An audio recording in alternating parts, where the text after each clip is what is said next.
Hello. चलिए आज शुरू करते हैं हम अपना इकोनॉमी का दूसरा लेक्चर। ठीक है Chintu. Okay. Economy part 2। Sir ये दूसरा लेक्चर है, पहला लेक्चर अब अपलोड कर दिया गया है, जाकर देखिए। अब शुरू करने से पहले सबसे पहले मैं ना कुछ गुड्स के बारे में जानकारी देना चाहता हूँ। गुड्स गुड्स मतलब क्या होता है सर? गुड मतलब अच्छा चिंटू, ये गुड्स लिखा हुआ है, गुड्स मतलब सामान, सौदा, माल। ठीक है, ये गुड्स होता है। ओके। अब गुड्स भी बहुत तरह के होते हैं, जैसे final good, final goods, intermediate goods,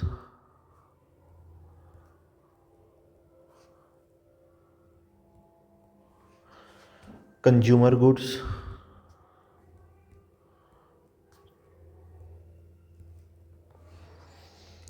capital goods,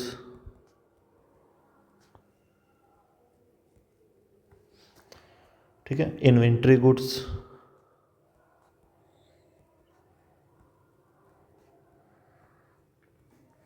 तो सबसे पहले हम जीडीपी, देखो आज हम पढ़ेंगे जीडीपी के बारे में, गुड्स डोमेस्टिक प्रोडक्ट।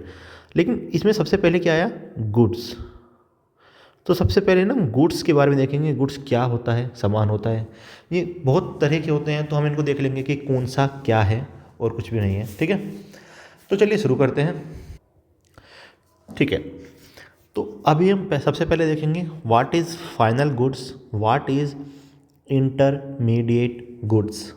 अब जैसा कि आप देख रहे हैं, फाइनल गुड कौन से होते हैं सर? फाइनल गुड वे होते हैं जिनको हम डायरेक्ट यूज़ कर सकते हैं, जिनका हम डायरेक्ट कंजप्शन कर सकते हैं। ठीक है, नहीं भाई, आप स्मार्टफोन को डायरेक्ट चला सकते हो ना। कार आई, चलो बैठ कर चल दिए, ब्रेड आई, खा ली। तो ये क्या है?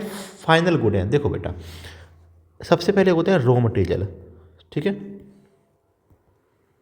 फिर उसके बाद जब इन पर कुछ प्रोसेस की जाती है, ये बनते हैं इंटरमीडिएट गुड, मतलब बीच के, मतलब सेमी, आधे अधूरे तैयार हैं, इंटरमीडिएट। और फिर बनते हैं फाइनल गुड्स। अब रॉ मटेरियल तो पता है आपको, कच्चा माल। इंटरमीडिएट गुड्स होते हैं सेमी फिनिश्ड प्रोडक्ट्स। क्या होते हैं? Semi finished products. सर इसका मतलब क्या है? सेमी मतलब आधा, आधे अधूरे, है ना, थोड़े बहुत है। एक बात बताओ, आपको कंप्यूटर लगाना है या फिर फ़ोन बनाना है, तो माइक्रोचिप चाहिएगी या नहीं चाहिएगी? हाँ सर। आपको कोई स्टील का कोई सामान बनाना है, हीरो बनानी है, फिर कुछ भी मान लो, तो स्टील क्या है? एक इंटरमीडिएट गुड है, क्योंकि आप स्टील का यूज़ करके ही वो सामान बनाने वाले हैं। इन माइक्रोचिप का यूज़ करके ही आप कंप्यूटर, मोबाइल फ़ोन या फिर कोई भी इलेक्ट्रॉनिक डिवाइस बनाने वाले हैं। ऐसे ही वीट। तो कहने का मतलब ये है कि वे गुड जो दूसरे गुड्स एंड सर्विसेज के लिए यूज होते हैं, वे सामान, वे सौदे, वे माल जो दूसरा एक फाइनल गुड बनाने के लिए यूज में आते हैं, इंटरमीडिएट गुड कहलाते हैं, मतलब बीच के। आई थिंक आपको क्लियर हो जाएगा। तो फाइनल गुड मतलब जो फाइनल है, जो डायरेक्ट यूज कर सकते हैं। इंटरमीडिएट मतलब ये अभी यूज नहीं किए जा सकते डायरेक्ट, इनसे फाइनल गुड बनेंगे। आई थिंक आपको समझ में आ गया है। देखो, अगर कुछ आपको समझ में नहीं आता है तो कमेंट सेक्शन खुला हुआ है, आपके हाथ दिए हैं भगवान ने, type type type type type type, I will respond. चलिए सर, लेकिन आपने बोला था ना कंज्यूमर गुड्स और कैपिटल गुड नाम की भी कोई चीज़ होती है। हाँ बेटा, कंज्यूमर गुड ये होते हैं। ये क्या है? कंज्यूमर गुड है, कंज्यूमर गुड्स। ये है कैपिटल गुड्स। सर कैपिटल मतलब कंज्यूमर गुड होते हैं फिनिश्ड गुड, जो डायरेक्ट कंज्यूम किए जाते हैं, जो कंज्यूम किए जाते हैं। ब्रेड है, खा लो, दूध है, पी लो, लैपटॉप है, चला लो, जीन्स है, पहन लो, टी शर्ट है, पहन लो, केला है, खा लो, संतरा है, खा लो, गवावा है, खा लो, सेब है, खा लो, टी शर्ट है, पहन लो। डायरेक्ट यूज़ कर सकते हो।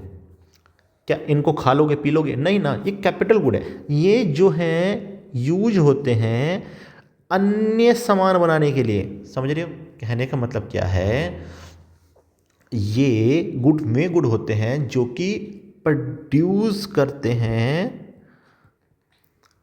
Other goods and services, other goods and services मतलब क्या है सर? एक बात बताओ, ये क्रेन है, हाँ सर, क्या क्रेन को डायरेक्ट कोई यूज है? नहीं सर, लेकिन ये कैपिटल गुड है। कैपिटल गुड का मतलब क्या है? ये सड़क बनाने के काम आती है, ये बहुत जगह आपको मकान तोड़ना है वहाँ काम आ रही है, नया मकान बनाएंगे।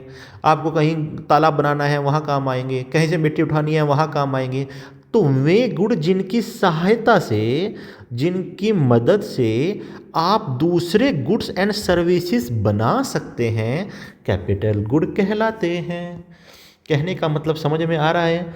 वे गुड जिससे आप दूसरे गुड्स एंड सर्विसेज बना सकते हैं, कैपिटल गुड कहलाते हैं। कोई दिक्कत? No sir. अब सर एक देखिए, इन्वेंट्री गुड्स। इन्वेंट्री किसे कहते हैं? जो कहना है कि भाई माल पड़ा है, बिल्कुल गोदाम में माल पड़ा है, या फिर एक आप स्टॉक में, जब आप माल स्टॉक में रखते हो ना, अब मान लो कोई फर्म है, फर्म कोई सामान बेच रही है, मान लो ये गुड्डा बेच रही है, और इसने 60 गुड्डे बनाए और बेच दिए, तो अपने इन्वेंट्री में, अपने स्टॉक में कुछ तो रखेगी ना सामान भाई, चाहे वो रॉ मटेरियल रखो जो गुड्डे बनाने में यूज हो रहा है, या फिर पूरा का पूरा गुड्डा ही रखो। जैसे ही डिमांड आई उठा के दे दिए, डिमांड आई उठा कर दे दिए। तो कुछ ना कुछ मालिक को स्टॉक तो रखना पड़ता है ना। जो वो स्टॉक रखता है उसे ही बोलते हैं इन्वेंट्री गुड्स। अब मान लो सैमसंग फ़ोन है, उसने सैमसंग के एक सीरीज़ मान लो M31 मार्केट में आ रहे हैं, तो क्या उसने बस M31 100 पीस बनाए और मार्केट में भेज दिए, बस ख़त्म? नहीं ना, उसने अपने स्टॉक में कम से कम 2000 1000 रखे होंगे कि 100 तो मैंने भेज दिया, जैसे ही निकल जाएंगे और भी आएंगे, और भेजूंगी और भेजूंगी। कहने का मतलब ये है, जो माल आप स्टॉक में रखते हो वो इन्वेंट्री गुड्स कहलाता है। आई थिंक क्लियर है? ओके। अब सर इसमें कॉन्सेप्ट आता है, आई थिंक आपके पास आ भी सकता है, नहीं भी, थोड़ा सा मतलब एडवांस है, मैं समझा दे रहा हूँ। तो मैंने क्या कहा, ये आपके पास स्टॉक है और यहाँ पे आपने बहुत सारे स्टॉक जमा कर रखा है, सामान रख रखा है, तो हमने इसको बोल दिया इन्वेंट्री गुड्स। अब इसमें दो घटनाएं होती हैं, एक होती है एक्यूमुलेशन। एक्यूमुलेशन मतलब बढ़ना, ठीक है, मतलब ज़्यादा करना। अब दो तरह से एक्यूमुलेशन हो सकता है। एक्यूमुलेशन मतलब इकट्ठा होना, एक्यूमुलेट होना मतलब भंडार लगाना, यहाँ पे पूरा भर दिया गोदाम, ठीक है। अब एक्यूमुलेशन दो तरह से हो सकता है, एक तो प्लान्ड हो सकता है कि आपने प्लान किया हो कि मुझे बहुत सारा स्टॉक रखना ही रखना है। क्यों? क्योंकि आपको लगता है कि डिमांड मेरे प्रोडक्ट की मार्केट में बढ़ने वाली है, तो मैं बहुत सारा सामान रखूँगा अपने स्टॉक में, ताकि जैसे ही डिमांड आए तुरंत सप्लाई करता रहूँ। हाँ है ना? या तुरंत बनाने के चक्कर में पड़ोगे? नहीं ना, स्टॉक में माल रखना पड़ता है ना। एक होता है अनप्लान्ड।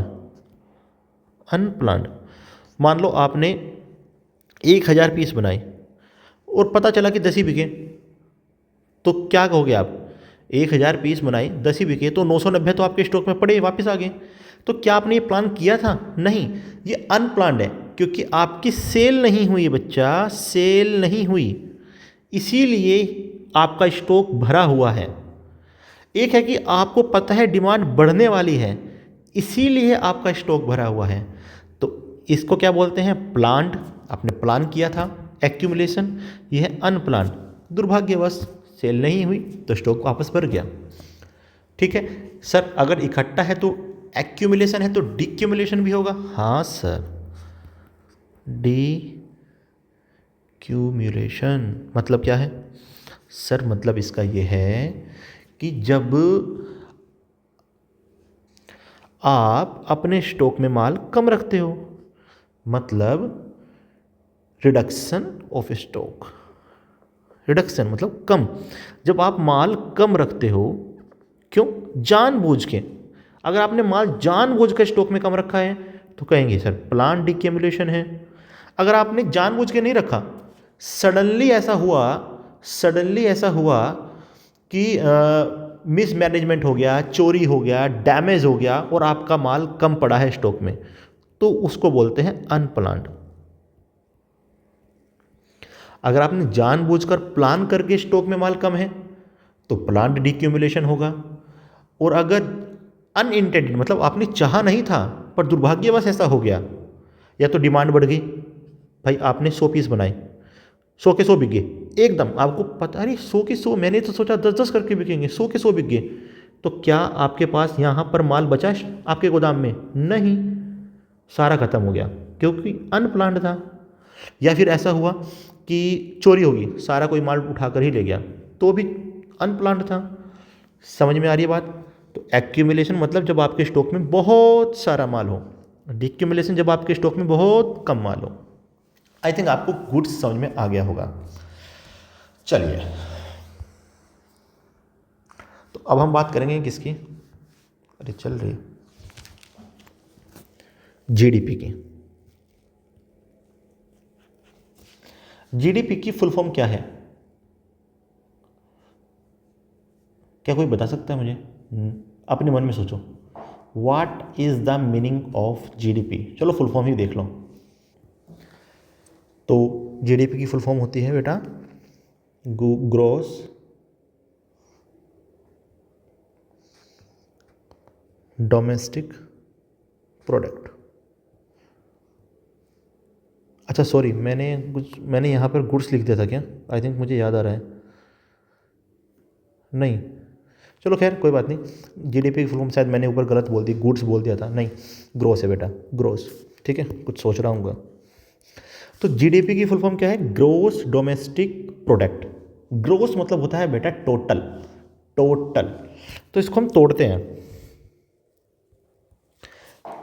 ये क्या होता है? Market value. कैसी वैल्यू? Market value. ओके, किसकी market value? Of all final, याद रखना फाइनल, इंटरमीडिएट नहीं, फाइनल गुड्स। अब देखो मैंने इसलिए पढ़ा है आपको गुड्स कितने तरह के होते हैं। All final goods and services, and services okay, produced with in country, ये हमारा भारत है, हमारे domestic country, with in domestic territory of a country, मतलब विद इन कंट्री। अगला क्या है? During a specified time period, मतलब एक निश्चित समय, ये निश्चित समय जनरली 1 साल होता है। तो कहने का मतलब क्या हुआ? 1 साल के अंदर जितना भी आपने अपने डोमेस्टिक कंट्री में फाइनल गुड्स, फाइनल देखो मैं आपको ऊपर ही बता चुका फाइनल गुड्स किसे कहते हैं, फाइनल गुड और सर्विस प्रोड्यूस किया है, वो उसकी जो मार्केट वैल्यू है, जो मार्केट वैल्यू है वो जीडीपी कहलाती है। समझ में आई बात? सर हिंदी में बताओ, किसी देश की, हम अपने भारत की बात करें, किसी भी देश की घरेलू क्षेत्र में उत्पादित सभी वस्तुओं और सेवाओं का बाजार मूल्य को सकल घरेलू उत्पाद कहा जाता है। क्या कैसे कहा जाता है? सकल घरेलू उत्पाद।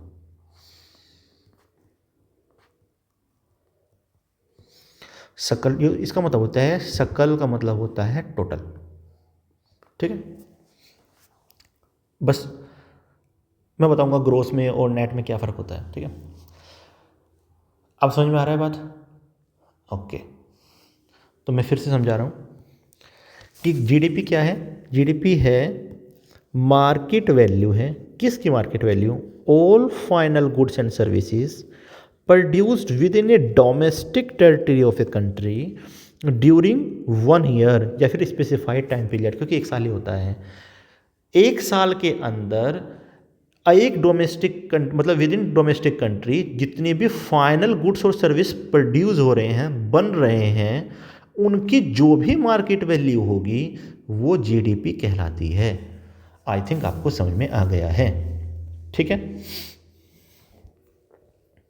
ओके सर, अब जीडीपी का आज हम पूरा कर देंगे। ठीक है, जीडीपी हमने देखा क्या होता है। अब जीडीपी को कैलकुलेट करेंगे, कैलकुलेट गणना। अब हम जीडीपी को कैलकुलेट 3 मेथड से कर सकते हैं। पहला method expenditure method, expenditure method.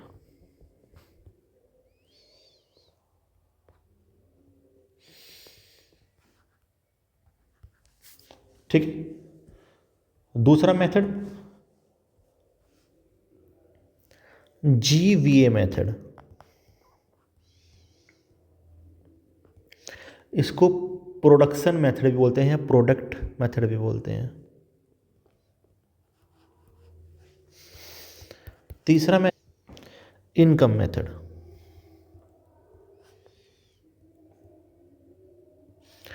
तो हम जीडीपी 3 तरह से कैलकुलेट करते हैं, एक्सपेंडिचर मेथड, जीवीए मेथड और इनकम मेथड। अब हम हर एक मेथड को पढ़ने वाले हैं, समझने वाले हैं, उसके बाद बाय बाय। तो सबसे पहले हम पढ़ते हैं एक्सपेंडिचर मेथड।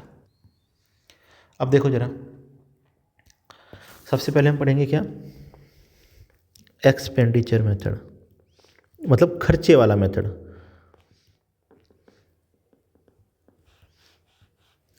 इस मेथड में करते क्या है, इस मेथड का फार्मूला है जितना भी कंजप्शन हो रहा है, क्या कहा मैंने, यहाँ पे जीडीपी कैलकुलेट कैसे करते हैं, जीडीपी कैलकुलेट करेंगे जितना भी कंजप्शन हम कर रहे हैं, इन्वेस्टमेंट हो रहा है, गवर्नमेंट दे रही है, और एक्सपोर्ट माइनस इंपोर्ट।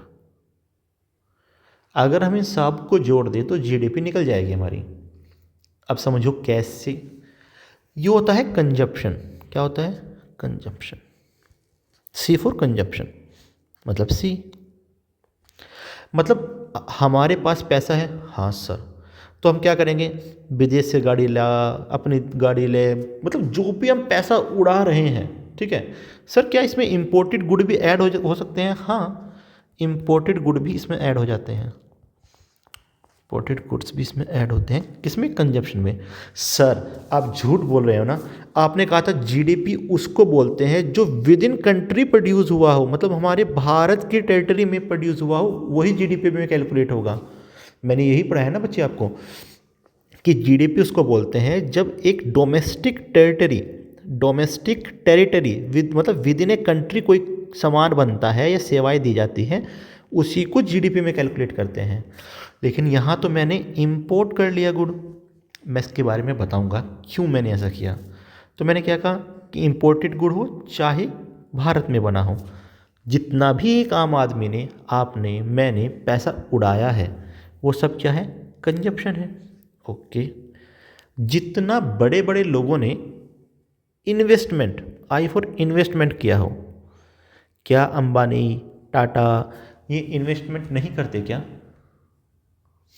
बताओ। लाइक घर बनाते हैं, ट्रक बनाते हैं, फैक्ट्री बनाते हैं, बिल्डिंग बनाते हैं, इवन सर्विस भी देते हैं, हाँ या ना। तो इन्वेस्टमेंट में क्या आ जाएगा, जो रोड बन रही है, ट्रक, मशीनरी, फैक्ट्री, फ़ोन, मतलब जो भी कुछ ये इन्वेस्टमेंट के थ्रू आप बन रहा है, जितना पैसा, जितनी वस्तुएं उसमें आ रही हैं, वो जीडीपी में कैलकुलेट होगी, हाँ सर। उसके बाद आई हो गया, जितनी गवर्नमेंट भी तो खर्चा करती है, सर गवर्नमेंट क्या ही खर्चा करती है, गवर्नमेंट खर्चा करती है बच्चे, जैसे गवर्नमेंट सैलरी देती है अपने एम्प्लॉयज़ को, तनख्वाह देती है, हाँ या ना, हाँ सर करती तो है।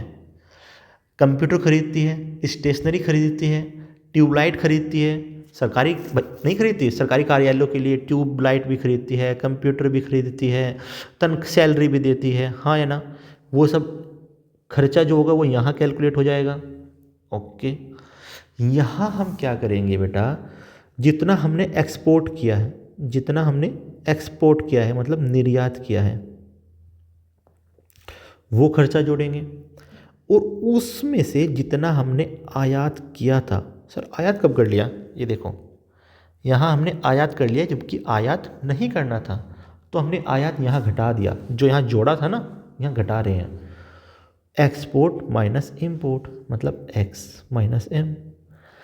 तो मैंने क्या कहा, जितना देश के सभी मतलब नागरिकों ने, सभी जो जितने भी युवक हैं, मतलब जितने भी इंडियंस हैं, पैसा खर्च किया है वो पैसा जोड़ लूँगा। जितना बिजनेसमैन ने इन्वेस्ट किया है वो पैसा जोड़ लो। जितना सरकार ने खर्च किया है सेवाओं के लिए जब और सामान के लिए जब, वो पैसा जोड़ लो। और एक्सपोर्ट माइनस इंपोर्ट जोड़ लो। एक्सपोर्ट जोड़ लो, इंपोर्ट घटा दो। अगर मैं ऐसा कर लूँ तो जो इनका टोटल आएगा वो जीडीपी कहेंगे। बात समझ में आ रही है या नहीं?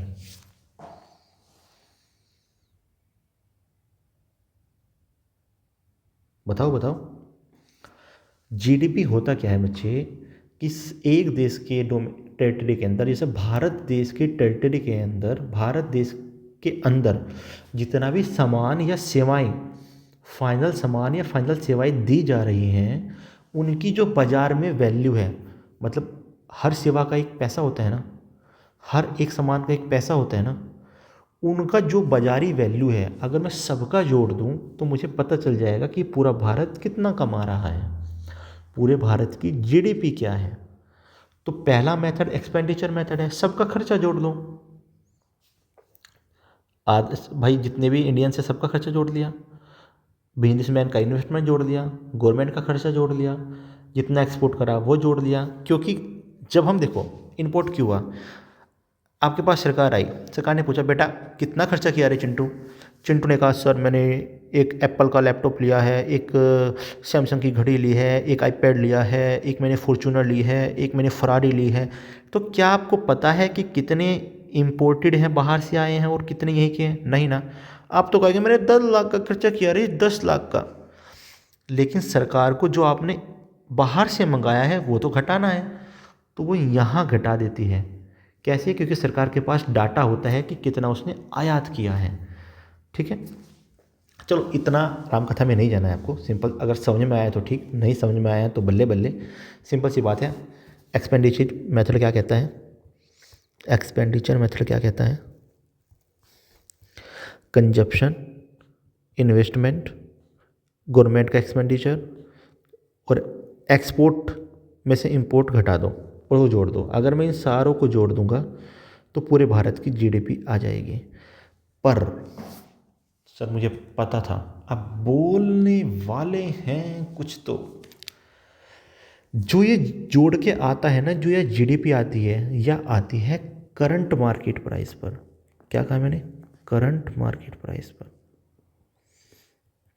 अब सर ये क्या है? इसको हिंदी में बोलते हैं वर्तमान मूल्य पर।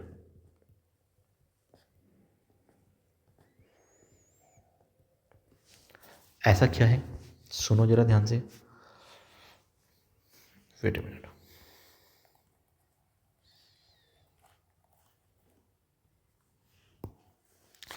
तो हमारी जीडीपी निकल कर आई एक्सपेंडिचर मेथड से। Consumption, investment, CIG, export minus import, ये क्या आ गई? जीडीपी। किस पर आ गई? सर ये आई है करंट मार्केट रेट पर, करंट मार्केट प्राइस पर। पर ये हमें पसंद नहीं है। क्यों नहीं है? करंट मार्केट प्राइस होता क्या है, मैं सब कुछ आपको एक्सप्लेन करूँगा। ठीक है, पहले सुन लो। सर देखे देखे लग रहे हैं चिंटू बेटा, ये प्याज है। क्या है? प्याज। अब जरा सुनो, मान लो, अच्छा एक बात बताओ, आप पता कैसे करते हो कि जीडीपी बढ़ी है या घटी है? जीडीपी बढ़ी है या घटी है? किसी साल से कंपेयर करते हो ना, हाँ या ना? चलो मान लो 2024 में 25 रुपये का एक ओनियन था। 25 रुपये का एक ओनियन था। मतलब हाइपोथेटिकली मानते हैं पूरे भारत में बस ये ही सामान बना है, कोई सेवा नहीं दी गई, कुछ नहीं बना, बस पूरे भारत में ये दो प्याज ही बनी है। तो पूरे भारत की जो जीडीपी होगी वह कितनी होगी? सर 50 रुपये। 50 रुपये जीडीपी है। ओके, अब 2025 का सिनेरियो लो। अब यहाँ महंगाई बढ़ गई, अब यहाँ 50 रुपये की एक प्याज है, और एक ही प्याज पैदा हुई, दो हुई ही नहीं पाई। पर वो महंगी होगी, मतलब उसका रेट बढ़ गया। तो यहाँ जीडीपी कितनी है सर? 50 रुपये। 2024 में भी 2024 में भी जीडीपी 50 रुपये है, 2025 में भी जीडीपी 50 रुपये है। क्यों? क्योंकि महंगाई बढ़ गई थी। पर क्या यहाँ तो 2 प्याज पैदा करे, यहाँ 1 प्याज पैदा करा। सर जीडीपी की फुल फॉर्म है फाइनल गुड्स एंड सर्विसेज, बढ़ने चाहिए। पर यहाँ सामान तो बढ़े ही नहीं ना, पर जीडीपी सेम है। तो इसीलिए ये धोखा है। क्या है? ये धोखा है कि अगर हम जीडीपी करंट, इसको बोलते हैं, इस सिचुएशन को बोलते हैं करंट मार्केट प्राइस, मतलब वर्तमान मूल्य पर। अगर हम सिर्फ वर्तमान मूल्य को देखें तो हमें लगेगा कि जीडीपी सेम है, जो 2024 में थी वही 2025 में है, और हम खुश हैं, वाह वाह वाह वाह वाह वाह। पर वास्तव में ऐसा नहीं है। वह देखा क्या कि इंडिया का तो लॉस हो रहा है। यहाँ 2 सामान पैदा हो रहे थे, यहाँ एक ही सामान पैदा हो रहा है। तो पर क्या इस जीडीपी ने यह बात बताई हमें? नहीं। तो इसीलिए हमें एक बेस ईयर चुनना पड़ता है जिससे कंपेयर करेंगे बेस ईयर। फिलहाल जो बेस ईयर है वो 2011-12 है, 2011-12 है। अब सर इससे क्या होगा? 2011 में एक प्याज, एक ऑनियन का रेट 10 रुपये था। हम जो है रेट ये ही रखेंगे। क्या कहा मैंने? रेट वो नहीं रखेंगे जो मार्केट का करंट का प्राइस है, नहीं, हम रेट को कांस्टेंट करेंगे कि 10 रुपये रहेगा। मतलब अगर मैं कह दूँ 2024 में भी 10 रुपये था, 2025 में भी 10 रुपये था, तो क्या महंगाई आई? इन्फ्लेशन ख़त्म। तो कैलकुलेशन में हमने महंगाई को कंसीडर नहीं किया। ज़रा सोचना ध्यान से। अब एक बार बताओ, यहाँ अगर मैं 2024 को देखूँ, रेट मुझे यही रखना है, रेट कांस्टेंट कर दिया मैंने। क्या कहा? रेट कांस्टेंट कर दिया, नियत कर दिया, रेट सेम रहना है। अगर रेट सेम रहेगा तो मुझे पता लगेगा कि कितनी क्वांटिटी बनी है। हम क्वांटिटी के पीछे हैं बेटा। पैसे के साथ साथ क्वांटिटी भी बढ़नी चाहिए। अगर क्वांटिटी घट रही है, पैसा झुका तो है, तो कोई फ़ायदा नहीं हुआ ना। ये तो महंगाई के कारण बढ़ गया। आपने तरक्की कहाँ की?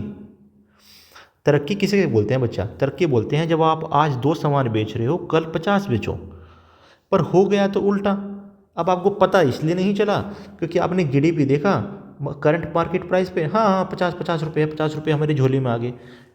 पर वास्तव में देश में एक ही सामान पैदा हुआ। तो सही पिक्चर देखने के लिए हमने एक बेस ईयर चुना 2011। कहा कि यहाँ पर जो रेट रहेंगे सामान के वही हम रखेंगे। जरा देखो, मान लो एक प्याज 10 रुपये की थी, तो 2024 में जीडीपी कितनी थी? 20 रुपये। भाई एक प्याज 10 रुपये की तो जीडीपी 20 रुपये। 2025 में एक प्याज के 10 रुपये तो जीडीपी होगी 10 रुपये। अब देखो जरा, 2024 में अगर मैंने बेस ईयर से कैलकुलेट किया, 2024 में जीडीपी 20 रुपये थी और 2025 में जीडीपी 10 रुपये रह गई। हमें पता चल गया कि जीडीपी घटी है, मतलब क्वांटिटी घट चुकी है, हम लो की तरफ जा रहे हैं, सुधार करिए। इसीलिए GDP at current market price को हम पसंद नहीं करते हैं। पर जो इस फॉर्मूले से आई है जीडीपी, वो तो करंट मार्केट प्राइस पे आई है। लेकिन अगर हम इसको एडजस्ट कर दें, adjust with base year, base year क्या है? 2011-12। तो हमें मिलता है जीडीपी किस प्राइस पे? कांस्टेंट मार्केट प्राइस पे। कांस्टेंट। अब मूल्य स्थिर है, चाहे तुम 12 में देखो, 13 में देखो, 2015 में देखो, 25 में देखो, प्राइस प्याज का सेम कर दिया हमने। तभी पता चलेगा ना बच्चा कि क्वांटिटी बढ़ी है या घटी है। तो कांस्टेंट मार्केट प्राइस हम इसको पसंद करते हैं क्योंकि ये रियल पिक्चर देती है। कैसी पिक्चर देती है? रियल पिक्चर देती है। सर मुझे कुछ बोलना है सर। बोलो बच्चा बोलो। सर ये रियल जीडीपी है, तो ये कैसी जीडीपी है? सर ये नॉमिनल जीडीपी है। मतलब नाम मात्र की जीडीपी है। आपने देखा है नॉमिनल हेड कौन होता है हमारे यहाँ? Sir president. पावर क्या पता है आपको? रियल हेड कौन होता है? Sir prime minister, PM. ठीक ऐसे ही नॉमिनल जीडीपी, उसकी कोई वैल्यू नहीं है क्योंकि वो हमें सही पिक्चर नहीं दिखाती। चाहे वैल्यू घट भी रही हो, वो महंगाई के कारण रेट बढ़ जाता है, पैसा बढ़ जाता है, हमें लगता है कि हमने तरक्की कर ली, नहीं। तो करंट मार्केट प्राइस की जीडीपी को ही क्या कहते हैं? नॉमिनल जीडीपी कहते हैं। कांस्टेंट मार्केट प्राइस की जीडीपी को ही जीडीपी कहते हैं। ठीक है, चलिए मैं इसको लिख देता हूँ।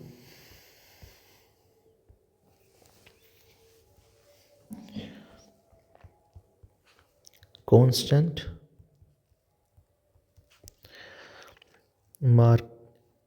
ऐसे नहीं करते,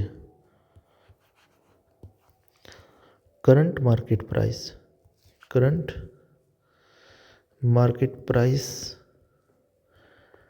जीडीपी को ही क्या कहते हैं?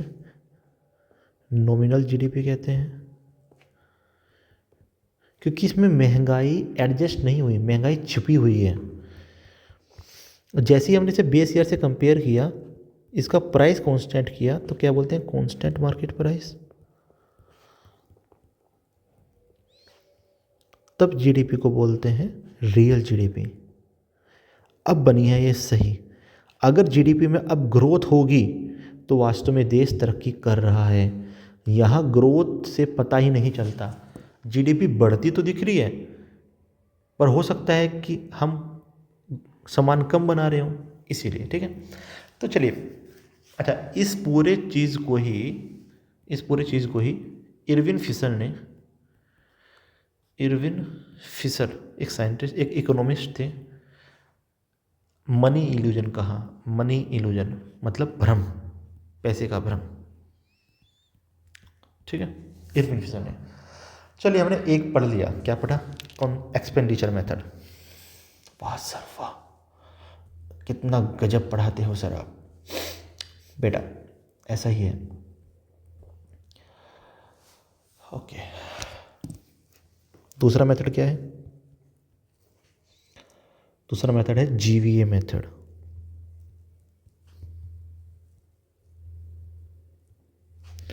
इसको प्रोडक्शन या प्रोडक्ट मेथड भी कहते हैं। सर जीवीए का मतलब क्या है? इसका मतलब होता है ग्रोस वैल्यू एडिड। अब समझो ये क्या है। चलिए, तो जीवीए क्या होता है पढ़ते हैं। ये मान लो ये क्या है? मिट्टी है, सॉइल। ये स्टील है, ये इंजन है, ये आपका ट्रैक्टर बन गया। अब जरा ध्यान से समझना इस बात को। ये मैं एक सेक्टर की बात कर रहा हूँ, एक प्रोडक्ट को ले रहा हूँ, हर प्रोडक्ट में ऐसा ही होता है। अब मान लो मिट्टी फ्री में थी सर, 0 रुपये। ओके, स्टील आपने इसमें से सब कुछ प्रोसेस कर करके स्टील बनाई, तो आपने क्या हुआ? 1 लाख रुपए की भैया स्टील बन गई। तो कितनी वैल्यू ऐड कर दी इसमें? 1 लाख की वैल्यू ऐड कर दी। अब इस स्टील का आपने अपने इंजीनियर्स को बोला, अपने रिसर्च लगाई, टेक्नोलॉजी यूज़ करी, सब कुछ यूज़ करके एक इंजन बना दिया। अब इसकी इंजन की कीमत है 5 लाख, मिट्टी की कीमत 0 रुपये।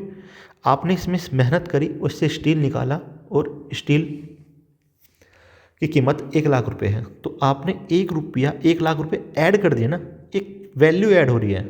अब 1 से 5 बना दिए, मतलब 4 लाख की वैल्यू ऐड होगी, हाँ या ना?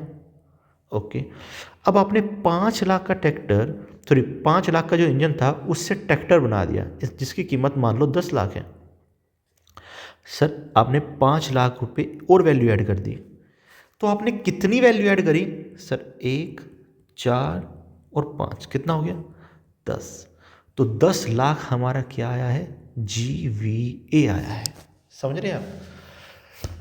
तो कहने का तात्पर्य बच्चा ये है कि जितना भी आप वैल्यू ऐड करते जा रहे हो, अगर मैं सबका टोटल निकाल लूँ तो मेरा GVA आ जाएगा।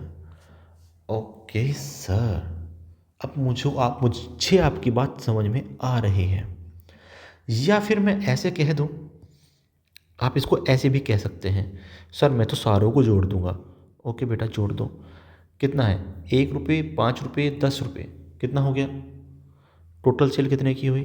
सर टोटल सेल हुई 1 रुपये, 5 रुपये, 10 रुपये, सारों को जोड़ दिया, कितना आ गया? 16 लाख। 16 लाख रुपए। लेकिन मैंने क्या कहा था, जीडीपी निकलती है फाइनल गुड्स की। अब ये क्या है सर? ये तो इंटरमीडिएट गुड्स हैं। तो जीवीए क्या आ जाएगा सर? इन 16 लाख में से इन्हें घटा दो, कितना? 6 लाख घटा दो, तो 10 लाख आ जाएगा। कहने का मतलब कुछ भी कह लो आप, कि वैल्यू एडिड, मैंने आपको समझाया कि ग्रोस वैल्यू एडिड क्यों बोलते हैं, क्योंकि आप इसमें वैल्यू का एडिशन करते जा रहे हैं। आप एक बात बताओ, आप आलू लाए, ओके, कितने रुपए के हैं सर? 2 रुपये के। 2 रुपये किलो आलू पड़े। आपने आलू को काट के नमक मिर्च लगा के पकोड़े तैयार कर दिए, क्या अभी भी 2 रुपये हैं? नहीं, अब इनकी कीमत 10 रुपये आ गई। तो कितना वैल्यू ऐड करा बेटा आपने? सर मैंने 8 वैल्यू ऐड करा, तो जी वी ए 8 हो गया। या तो मैं ऐसे कह लूँ, या मैं ऐसे कह लूँ, सर मैं टोटल जोड़ दूँ। सर टोटल मैंने मेरे 12, 10 और 12, 12 रुपये हो गए। लेकिन ये तो इंटरमीडिएट गुड्स हैं। सर इंटरमीडिएट गुड्स किसे कहते हैं मैंने आपको बता दिया है, जो डायरेक्ट यूज में नहीं हो सकते। आलू कटे हुए हैं, क्या यूज में होंगे? नहीं ना। इसमें से घटा दो, कितना आ गया? सॉरी, एक मिनट, तो 12 हो गया। अब 12 में से 2 रुपये का तो इंटरमीडिएट सामान है, 2 आपने खर्च किए, तो कितना आ गया? 8। तो क्या आ गया? जीवीए। तो निकालने का तरीका होता है, समझ में ये बात? वास्तव में सही तरीका क्या है कि जितनी हमने वैल्यू ऐड की है, जितनी हमने वैल्यू ऐड की है उनको जोड़ दो, वो जीवीए आ जाएगा। सर इसका मतलब आप ये कहना चाहते हैं कि मैं प्राइमरी सेक्टर क्या है, पिछले लेक्चर में बात कर चुके हैं। और सर मैं सेकेंडरी सेक्टर और टर्सरी सेक्टर, इन सब के जीवीए अगर निकालूं और जोड़ दूं, तो मेरा टोटल जीवीए आ जाएगा। सर हम जीडीपी निकाल रहे थे, ये जीवीए क्या है बताता हूँ। इसका मतलब ये है, ये जीवीए आ गया। अब हमें तो जीडीपी निकालना है, तो जीडीपी निकालने के लिए क्या करते हैं? जीडीपी निकालने के लिए क्या करते हैं?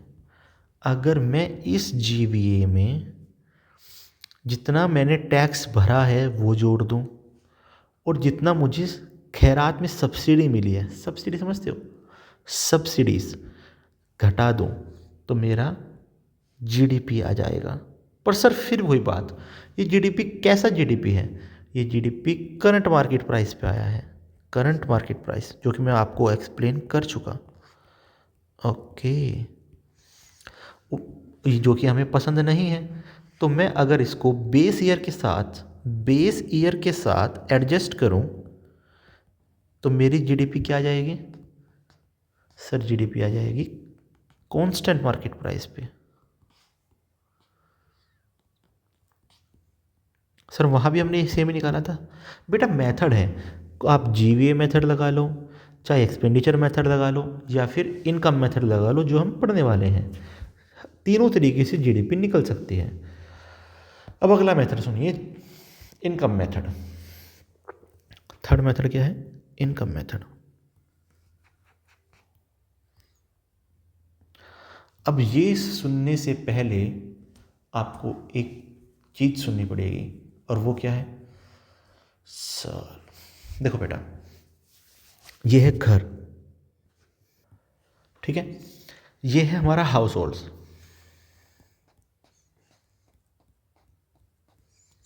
और ये है फर्म मतलब कंपनी। अब देखो, हम इनको क्या दे सकते हैं? हम इनको देते हैं फैक्टर। जो घर हैं वो उनको क्या प्रोवाइड करते हैं? Factor of production. क्या प्रोवाइड करते हैं? Factor of production. Factors, sorry, for production. Production करने के लिए फैक्टर्स। सर वो क्या होता है? फैक्टर फॉर प्रोडक्शन बोलते हैं बेटा लैंड, लेबर, कैपिटल और entrepreneur.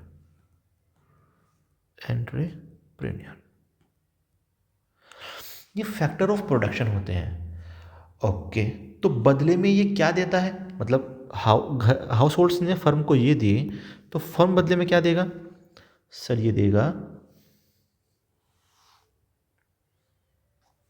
Veg, rent, interest, profit. Okay, ये हो गया। अब एक बार बताओ, इसने क्या बना लिया? सामान बना लिया, हाँ या ना? भाई आप ऐसे समझो, छोटा सा पिक्चर है, आपके पास घर था, घर में आदमी थे, आपने कहा, एक एंटरप्रेन्योर आया, उसने कहा कि साहब मुझे लैंड चाहिए। आपने उसको लैंड दी, ज़मीन दी, लेबर दिए, काम करने के लिए आदमी दिए, और कैपिटल भी दिया, मतलब पैसा भी दिया। अब हुआ क्या कि उसने सामान बनाना स्टार्ट कर दिया, मान लो बिस्कुट बनाने स्टार्ट करें, तो लैंड के बदले वो आपको क्या देगा सर?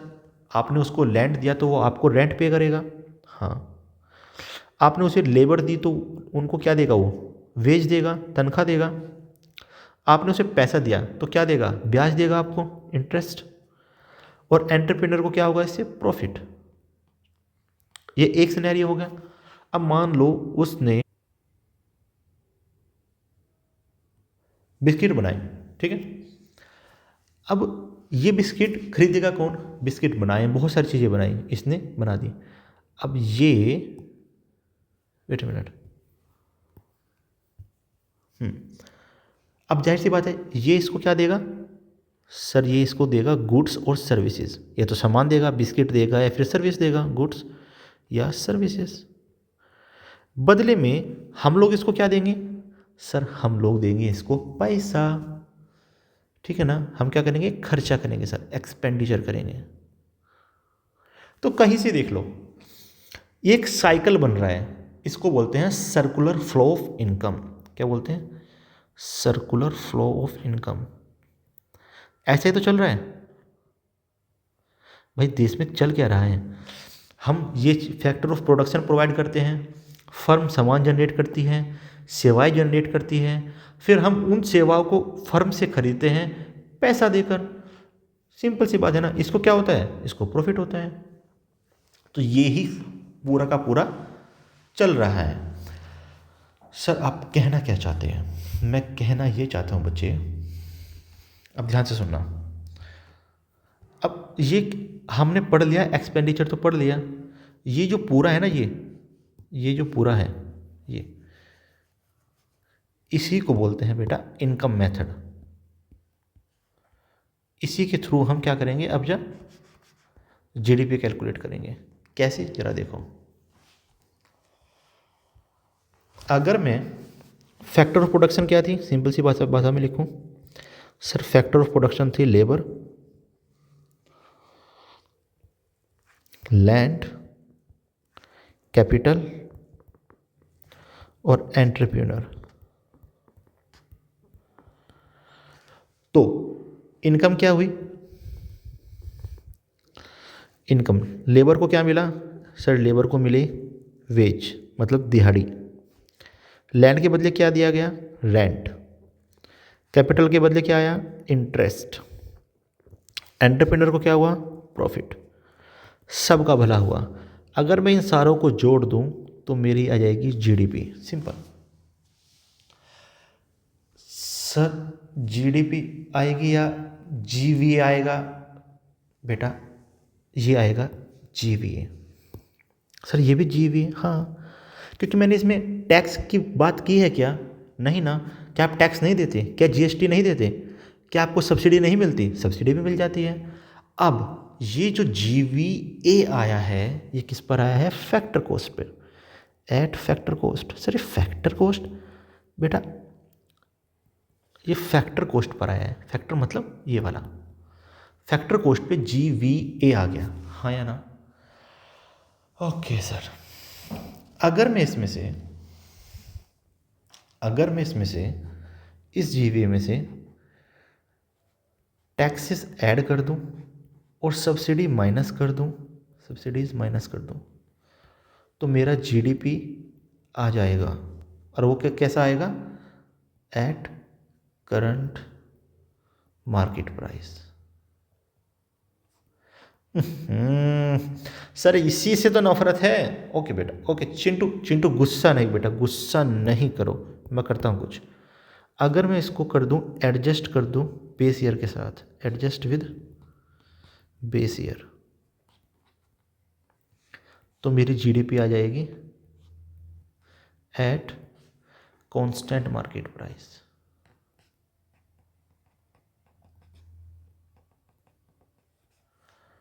यस सर, यही हमें चाहिए था। समझ में आया बच्चे? बस यही जीडीपी है। ठीक है, चलिए अब मैं आपको एक और चीज़ समझाने की ट्राई करता हूँ, शायद आप समझ जाए। ठीक है, एक चीज़ समझाने की ट्राई करता हूँ। मान लो ये 2011 का सिनेरियो है, बेस ईयर है हमारा, बेस ईयर। यहाँ पे ये जो गाड़ी थी वो 1-1 लाख रुपए की थी। कितने की है? 1-1 लाख रुपए की। तो मुझे बताओ जीडीपी कितनी होगी? सर जीडीपी होगी 3 लाख रुपए, 3 लाख रुपए, हाँ या ना? Yes sir.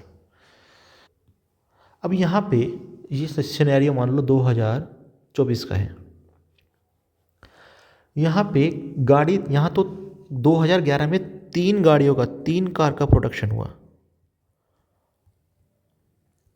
पर 2024 में सिर्फ 2 ही कार बनी। पर चूंकि डिमांड ज़्यादा थी, महंगाई ज़्यादा थी, अब ये जो कार है वो 1.5 लाख, 1.5 लाख की है। तो मुझे बताओ जीडीपी कितनी हुई? सर जीडीपी हुई 3 लाख रुपए। ओके, ये ले लो 2025 का सिनेरियो। यहाँ पे वेट मिनट, इसको ऐसा करो, आप ऐसे नहीं, ऐसे समझो, 2025 का ले लो, ठीक है। अब मुझे एक बात बताओ, यहाँ जीडीपी कितनी है? सर 3 लाख रुपए। 2025 में जीडीपी कितनी है? 3 लाख रुपए। तो जीडीपी तो सेम है, जीडीपी सेम है, पर क्या क्वांटिटी सेम थी? 2011 में 3 कार का प्रोडक्शन हो रहा था, 2025 में सिर्फ 2 कार का प्रोडक्शन हो रहा है। तो क्या इस जीडीपी ने जो कि फिलहाल किस प्राइस पर है? करंट मार्केट प्राइस पर है। भाई करंट का रेट 1.5 लाख है ना, तो करंट मार्केट प्राइस पर है, करंट मार्केट प्राइस, या फिर मैं कह दूं नॉमिनल जीडीपी। क्या इसने हमें एक ट्रू पिक्चर दी? नहीं। क्वांटिटी घटने के बाद भी हमें लगता है कि जीडीपी तो सेम है। इसीलिए मेरे बच्चा, इसीलिए अगर मैं इसकी कंपेयर करूं किसके साथ? बेस ईयर के साथ, तो मैं प्राइस क्या रखूंगा? एक गाड़ी का 1 लाख ही रखूंगा, मतलब प्राइस कांस्टेंट रखूं। तो यहाँ जीडीपी कितनी हो जाएगी 2025 में? सर 2 लाख, हाँ या ना? तो जीडीपी कितनी होगी? 2 लाख। बस, तो अब मुझे समझ में आया कि 2011 के कंपेयर में जीडीपी घटी है वास्तव में। तो क्या इसने मुझे सही पिक्चर नहीं दी, रियलिटी नहीं बताई? तो इसलिए इसको बोलते हैं, जब मैं बेस ईयर के साथ एडजस्ट करके देखता हूँ तो मुझे पता लगता है रियल जीडीपी क्या है, इस या फिर GDP at constant market price क्या है। मैं आपको तब से यही समझाना चाह रहा हूँ, पता नहीं मुझे आपको समझ में आ रहा है या नहीं आ रहा है। तो जब भी बेस ईयर के साथ कंपेयर करोगे तो आपको ट्रू पिक्चर मिल जाएगी। तो अब आपने देखा कि जीडीपी 3 लाख से 2 लाख हो गई है, वास्तव में ये एक गलत पिक्चर थी, हाँ या ना? तो इसको हटा दो।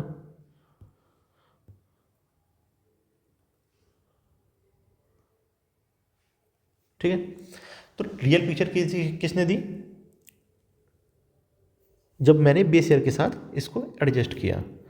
एक टर्म आता है बेटा जीडीपी डिफ्लेटर, जीडीपी डिफ्लेटर।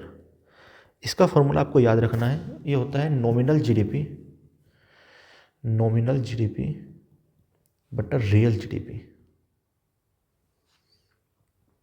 गुना 100। अब देखो यहाँ नॉमिनल जीडीपी कितनी थी, अगर मैं बात करूँ,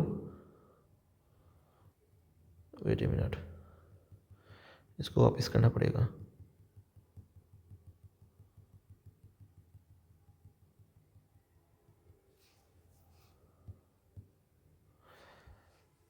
तीन लाख, हाँ या ना। और रियल जीडीपी कितनी है, 2 लाख। तो जीडीपी में दोबारा लिख देता हूँ, जीडीपी डिफ्लेटर बराबर होता है नॉमिनल जीडीपी बटा रियल जीडीपी गुना 100। नॉमिनल जीडीपी 3 थी, रियल वास्तव में 2 थी, तो ये कितनी आ गई सर, ये आ गई 150। जीडीपी डिफ्लेटर कितना आ गया, 150। तो जितना जीडीपी डिफ्लेटर बढ़ेगा उतना मतलब महंगाई बढ़ रही है, हम समझ सकते हैं, क्योंकि उतना ही नॉमिनल जीडीपी बढ़ रहा है। नॉमिनल जीडीपी बढ़ क्यों रहा है, यहाँ 1.5 लाख प्राइस हो क्यों रहा था, इन्फ्लेशन के कारण, महंगाई के कारण, हाँ या ना। तो जीडीपी डिफ्लेटर बढ़ने का क्या मतलब है कि नॉमिनल जीडीपी बढ़ रही है, मतलब महंगाई बढ़ रही है, हाँ या ना। चलिए,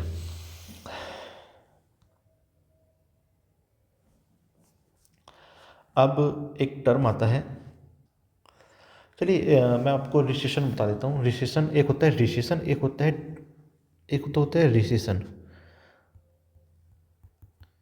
एक होता है डिप्रेशन, ठीक है। रिसेशन किसे कहते हैं, अगर जीडीपी जीडीपी घट जाती है, घट जाती है तो उसको रिसेशन बोलते हैं। अगर लॉन्ग टाइम तक घटी ही रहती है तो उसको डिप्रेशन बोलते हैं, ये ज़्यादा खतरनाक होता है, ठीक है।